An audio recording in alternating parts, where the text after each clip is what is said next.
अस्सलामुअलैकुम dear students, मैं हूं मोहम्मद शरीफ और आप देख रहे हैं pro physics. Message of the day है humility is the true greatness. आजिज़ी में हकीकी अजमत है।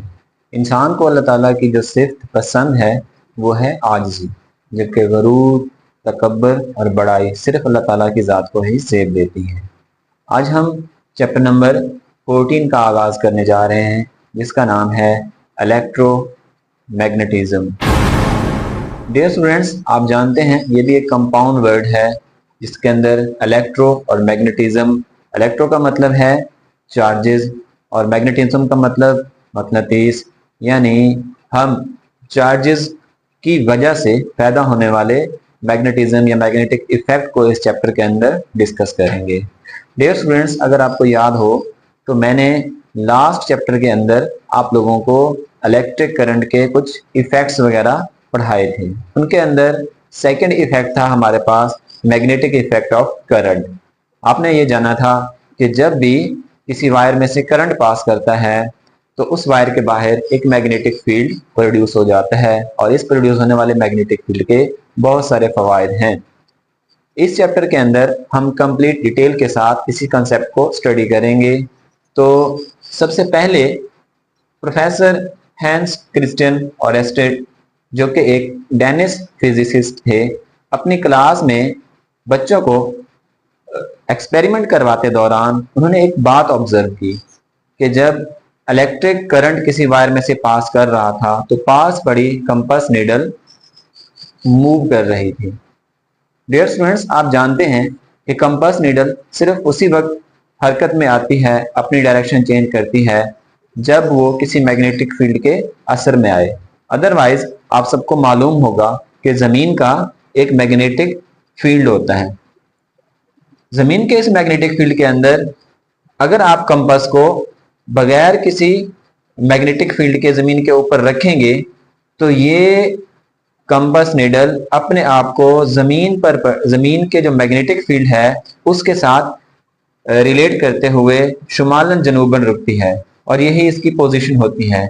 लेकिन अगर आप इस कंपास को किसी दूसरे स्ट्रॉन्ग मैग्नेटिक फील्ड के अंदर ले जाते हैं तो फिर यही कंपास जो है ये इसकी मोशन, इसकी डायरेक्शन उस स्ट्रॉन्ग मैग्नेटिक फील्ड के साथ चेंज हो जाती है, अलाइन हो जाती है। तो जब उसने ये बात ऑब्जर्व की कि कंपास नीडल जो है वो मूव कर रही है जबकि पास कोई मैग्नेट भी नहीं पड़ा, तो उसे इस बात का एहसास हुआ कि वायर में से जो करंट गुजर रहा है उसकी वजह से ये कंपास जो है वो मूव कर रही है। तब उसने जाना कि करंट जब किसी वायर में से गुजरता है तो उसके बाहर मैग्नेटिक फील्ड प्रोड्यूस हो जाता है। इसी चीज को हम स्टडी करेंगे एक एक्सपेरिमेंट के जरिए।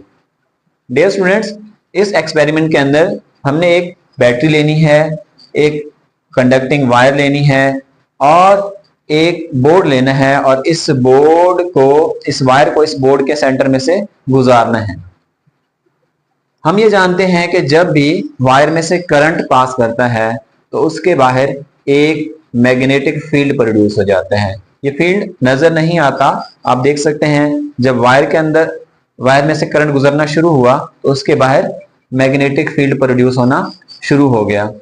लेकिन अगर आपने इस मैग्नेटिक फील्ड को चेक करना हो तो आप इस एक्सपेरिमेंट में जिसके अंदर आपने एक वायर के बाहर एक बोर्ड लगाया हुआ है जिसके सेंटर में से वायर गुजर रही है, तो आप एक कंपास नीडल ले आए और इसके पास रखें।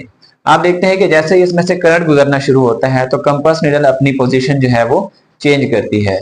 इस तरह जब आप बहुत सारी कंपास नीडल को एक दूसरे के साथ अलाइन कर देंगे, इसके चारों तरफ रख देंगे, तो फिर आप देखेंगे कि जैसे ही करंट गुजरता है तो तमाम की तमाम जो कंपास नीडल हैं वो अपने आप को एक स्पेसिफिक डायरेक्शन के अंदर, एक स्पेसिफिक पोजीशन के ऊपर जो है ना वो मूव कर लेती हैं, जो इस बात का सबूत है कि इस वायर में से करंट गुजरने पर इसके बाहर एक सर्कुलर फॉर्मेट के अंदर, सर्कुलर शेप के अंदर मैग्नेटिक फील्ड जो है वो पैदा हो रहा है। अगर आप करंट की डायरेक्शन रिवर्स कर देते हैं तो करंट की डायरेक्शन रिवर्स करने पर हम ये ऑब्जर्व करते हैं कि मैग्नेटिक फील्ड फिर भी प्रोड्यूस हो रहा है, लेकिन इसकी डायरेक्शन जो है वो चेंज हो गई है। तो इस एक्सपेरिमेंट से हमने क्या सीखा, चलें कंक्लूड करते हैं।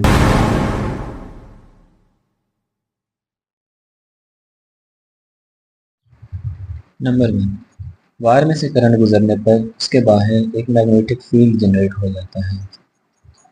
Number 2, magnetic field lines wire के अराउंड सर्कुलर होती हैं और इनकी डायरेक्शन करंट की डायरेक्शन पर डिपेंड करती हैं। नंबर 3, मैग्नेटिक फील्ड लाइंस सिर्फ उस वक्त तक ही रहती हैं जब तक कंडक्टर में से करंट फ्लो करता रहे। लास्ट में हम मैग्नेटिक फील्ड की डायरेक्शन के बारे में बात करेंगे। मैग्नेटिक फील्ड की डायरेक्शन मालूम करने के लिए हम राइट हैंड रूल यूज़ करते हैं। राइट हैंड रूल के मुताबिक अगर आप करंट कैरी कंडक्टर यानी वायर को अपने राइट हैंड में इस तरह से पकड़ते हैं कि आपका इरेक्ट थंब जो है वो करंट की डायरेक्शन को शो करवाता है, तो जो कर्लिंग फिंगर होंगी वो मैग्नेटिक फील्ड की डायरेक्शन को शो करवाएंगी। डियर स्टूडेंट्स, ये था आज का लेक्चर। मिलते हैं नेक्स्ट लेक्चर में। अल्लाह हाफिज़।